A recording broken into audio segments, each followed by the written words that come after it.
What's up, party people?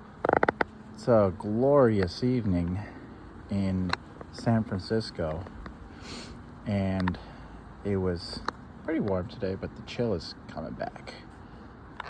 Chill vibes coming back. So we're gonna chill out, and I'm gonna show you this little gem tucked away in an alley in San Francisco. It's called the Sunnyside Conservatory, where they're conserving many unique plant species from all over the world. And so we're going to dive right into that. So this big guy right here is the first thing that catches my eye. And it is the biggest guy I've ever seen of its species, called Wigandia urens, otherwise known as the fiberglass tree, because if I touch those leaves, my hands will get a ton of little needles in them. But it's a beautiful tree nonetheless, gorgeous broad leaves, and it has these clusters of purple flowers. Its family is in the Boraginaceae, so it's related to borage, and Pride of Madeira is in that family too. Moving right along, this cute little shrub with a big tropical looking leaves. This is right here. It's flowers and also a little berry. That's Phytolacca isocandra. It comes from, I believe, mostly the Caribbean. It's native to, I forgot to mention that Wigandia urens, this guy again, the big tree, is native to most of Mexico and Central America. It likes to grow in disturbed places. What I mean is like landslides and construction sites. So, yeah.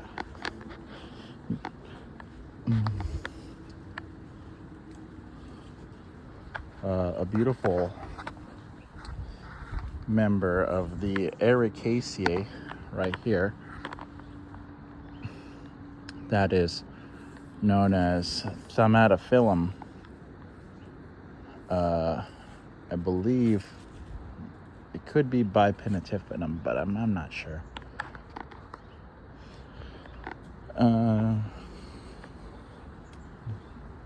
A lovely Fatsia japonica right here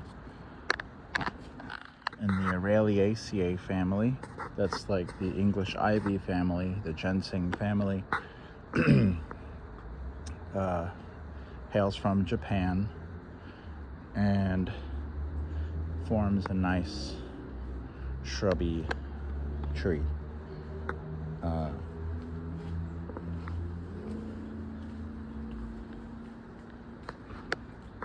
We got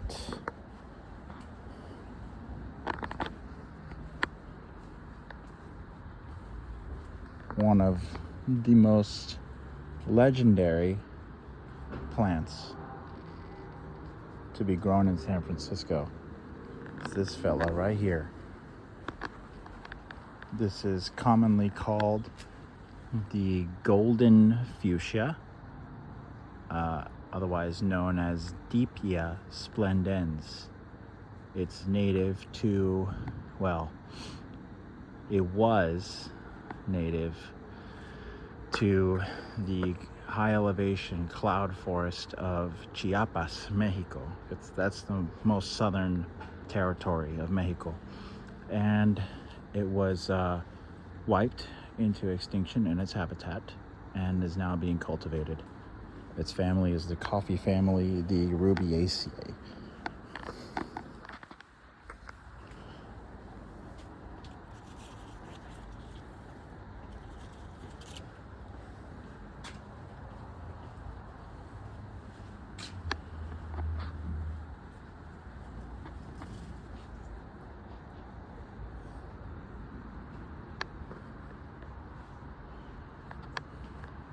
Okay.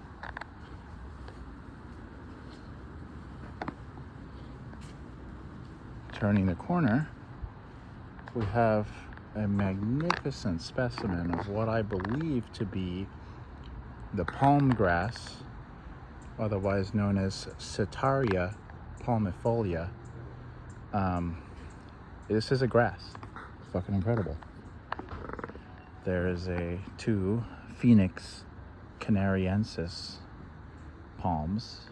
These are Canary Island date palms in the palm family Ericaceae.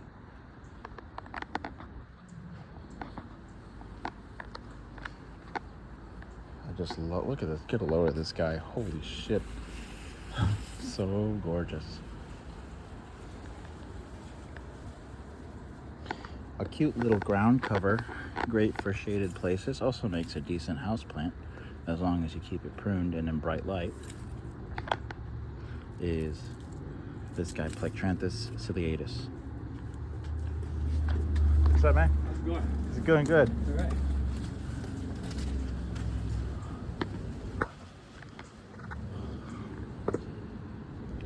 I love this fella. This palm right here is called the Nikau palm, Nikau. It's native to New Zealand and only found on New Zealand, endemic, otherwise known as Rhopilostylis sapida. Beautiful form on this guy. And that's a young one. I mean, they grow slowly, but it's the most cold, one of the most cold tolerant tropical-esque looking palms. There are cold hardier palms that they're down the road down here, like the Canary Island palm. These guys, they're very cold hardy. They tolerate below freezing, no problem. So does, well, these ones you might have to protect a little bit. These, this tree fern right here, Dixonia antarctica, the Antarctic tree fern, probably it can tolerate frost, but probably is best to keep it in a protected site. The magnificent, this guy is massive, absolutely massive. Araucaria heterophylla right here, otherwise known as the Norfolk Island pine. Not a pine, it's in the family Araucariaceae. Okay, massive fella. And so is this massive guy. Check him out. This is Jubea chilensis, otherwise known as the Chilean wine palm. That is a wonderful, wonderful palm. Absolutely gorgeous. Underplanted in the understory is this Centrodenia floribunda, and the Centrodenia floribunda is that little guy is in the Melostomataceae. But one of my favorite families of all time is the Onograceae, and it has one of my favorite flowering plants genuses of all time, the Fuchsia genus. This is Fuchsia splendens, otherwise known as the chili pepper fuchsia. Very cute. I love this guy.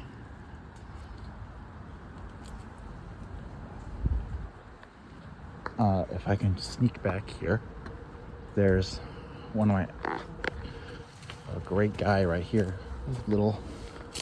This is a species called a species of Musonia. It's in the family Gesneriaceae. That is like the family of lipstick plants. If you look them up, you'll see it's a common houseplant family. They really thrive in cool, all sorts of conditions, matter of fact. But yeah, there's a good look at that Araucaria again. I'll show you it from the street because it's just absolutely enormous. Boom. Okay. Here, he's not too happy, this palm, but it's, if you take good care of it, fertilize it, trim it, water it properly, they make excellent cold hardy palms. I've seen these guys with snow on them and they come back just fine. This is called the windmill palm, botanically called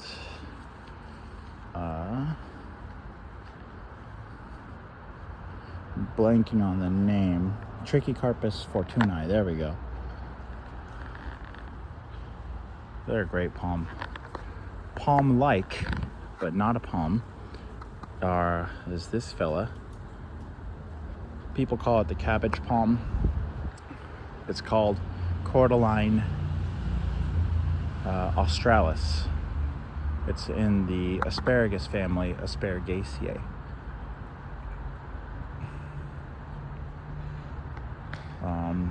Another member of the fuchsia family, the fuchsia genus, right there. That's Fuchsia arborescens, the tree fuchsia, native to Central America and Mexico, where it forms a large shrub or small tree in its habitat, and they are living hummingbird feeders. So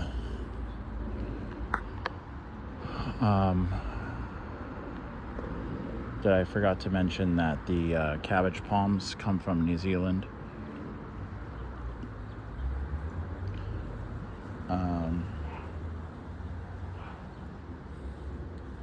I forgot what the genus on this tank bromeliad is called, but it's gorgeous nonetheless.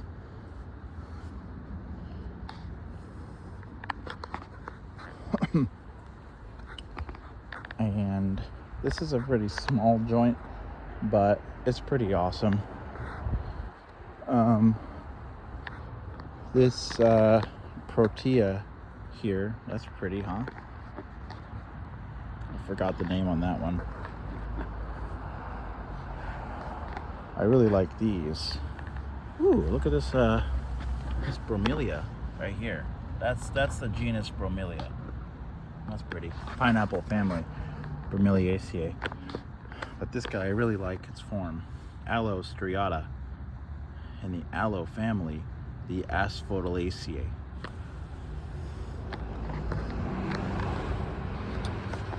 This interesting palm is one that never looks too happy in Northern California, but people plant them nonetheless. I think they're kind of cool, but I'm sure if I was to see them in their habitat, they would look a lot nicer. This is Budia. What's it called? Budia odorata.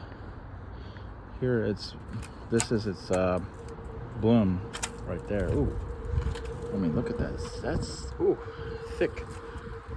The petiole to the bloom. Nice foliage though. Nice silvery, stiff foliage. That's nice. The two glorious grevilleas right here. Grevillea banksii and the Proteaceae.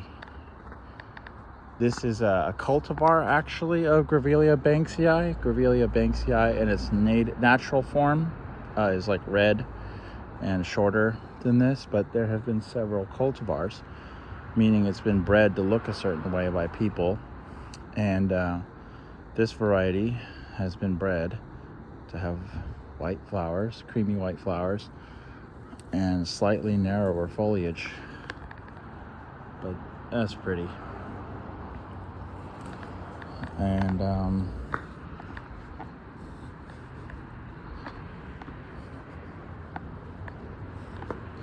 one of my favorite succulents is here. This is Botanical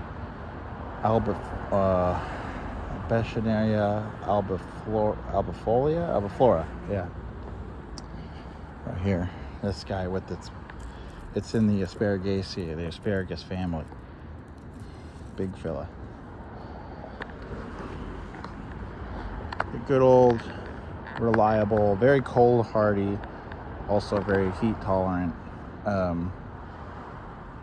drought tolerant actually, but still it's best to water and fertilize it as much as possible. But this is the Mediterranean fan palm.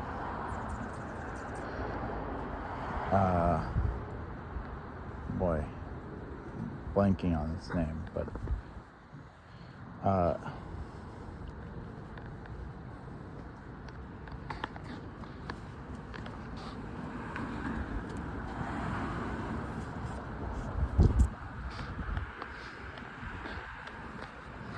lovely vine right here. This is called the golden chalice vine, botanically called Solandra maxima. It's in the tomato family, the Solanaceae, and it smells really good. Kind of like honey with like a chamomile and a hint of tomato. So it's probably toxic. I probably shouldn't sniff much of it. Many members of that family are very toxic. So, well, that kind of concludes a very short journey, but there's a nice Areobatria japonica right there. That's the loquat, native to China and Japan, but is a widespread fruiting tree and is quite cold tolerant. I think it can handle snow on it. Maybe while it's young, just like protect it. But anyways, that's all I got for you. See, it just kind of ends on the street, and it's got a nice little place. Come check it out. Okay? There it is. See the name? Sunnyside Conservatory. Alright. Have a nice time. Bye-bye.